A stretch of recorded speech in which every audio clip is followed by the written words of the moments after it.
Meta l-kap tal-Oppożizzjoni jattakka qed jispiċċa jiżbalja, dan intqal f'konferenza tal-aħbarijiet tal-Partit Laburista indirizzata mill-Ministru għall-Enerġija Konrad Mizzi u mill-Ministru għall-Ġustizzja Owen Bonnici li sostnew li Busuttil qed joħroġ b'argumenti mhux maħsuba u maġla.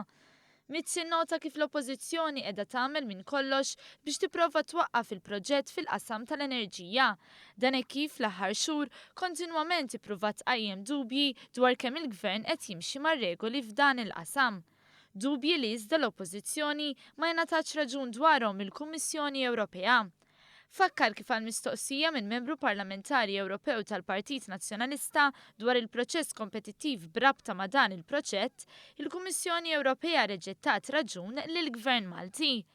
B'referenza d-dikjarazzjoni ta' Busuttil li m'hemmx bżonn ta' power station ġdida, Mizzi qal li dan ikun garanzija ta' aktar tniġġis fl-arja u kontijiet ogħla.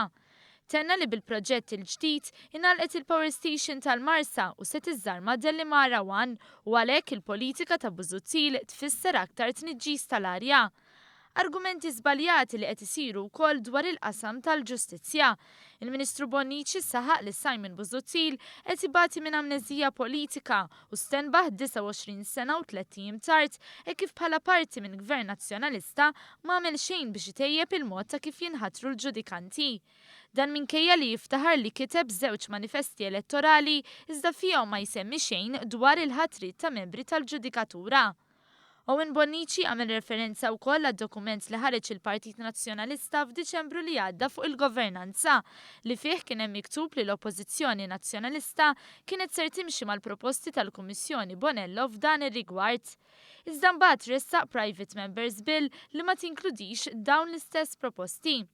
Bonnici żied jistaqsi lill-kap tal-Oppożizzjoni biex jgħid ma' min ikkonsulta biex ħareġ il-proposti u għalfejn biddel il-verżjoni mill-proposti tal-Kummissjoni Bonello fejn issa qed jipproponi li jkun hemm il-politiċi fil-bord tal-għażla.